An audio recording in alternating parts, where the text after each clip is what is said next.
এক সময়ের অবহেলিত প্লেয়ার সঞ্জু স্যামসন, ভারতীয় ক্রিকেটার। তিনি বারবার টপ ফর্মে থাকার পরেও তাকে দলে নেওয়া হয়নি। এখন এই বিশ্বকাপে সবচেয়ে বড় ট্রাম্প কার্ডই বর্তমান সঞ্জু স্যামসন, এটা বলতেই হবে। তিনি অসাধারণ খেলে থাকেন আইপিএলও। রাজস্থান রয়্যালসের প্রতিবারেরই সফল ক্যাপ্টেন বলা যায়। তিনি কয়েকবার দুইবার ক্যাপ্টেন্সি করে শিরোপা জিতেছেন, কৃতিত্ব অনেক ছিল। তিনি আইপিএলও অনেক ভালো খেলে থাকেন। সঞ্জু স্যামসনের অনেক অভিজ্ঞ একজন ব্যাটসম্যান এবং প্লেয়ার হিসাবে আমরা অনেকেই চিনে থাকি সঞ্জু স্যামসনকে। কিন্তু জাতীয় দলে আসার পরে সঞ্জু স্যামসনের ওইভাবে কোনো মূল্য ছিল না। যদিও সঞ্জু স্যামসন কিন্তু অনেক স্ট্রাগল করেই এই পর্যায়ে আসতে পেরেছে। এই যে আজকে ভারতের ট্রাম্প কার্ড হিসাবে কিন্তু ব্যবহৃত হচ্ছে সঞ্জু স্যামসন। সকলেই কিন্তু অফ ফর্মে রয়েছে, তারপরেও কিন্তু সঞ্জু স্যামসন কিন্তু তার ধারাবাহিকতা রেখেই গেছে।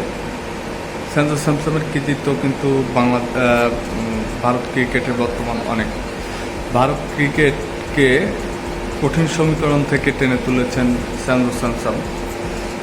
এই টি-20 বিশ্বকাপে তিনি যদি দুটি ম্যাচ ভালো না খেলতেন, নিঃসন্দেহে কিন্তু বলাই যায় ভারত কিন্তু বাদ পড়ে যেতেন।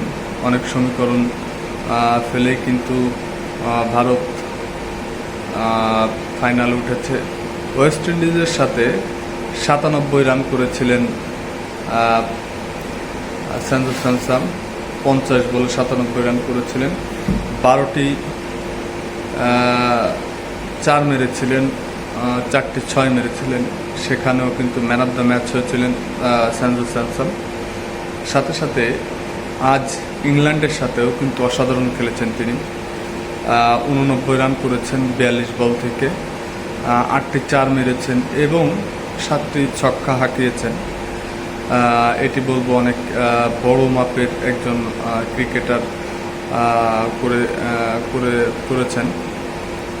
সঞ্জু স্যামসন ভারত ক্রিকেটের জন্য বর্তমান একটি ট্রাম্প কার্ড হিসেবে ব্যবহৃত হচ্ছে। কিন্তু একসময় অবহেলিত এই প্লেয়ারটি, তিনি দলেই জায়গা পেতেন না কখনো।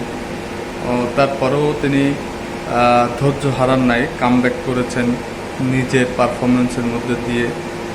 তার প্রতি অনেক শুভেচ্ছা রইল। ফাইনাল ম্যাচেও আশা করি তিনি অনেক ভালো খেলবেন বলে আমি আশা করি।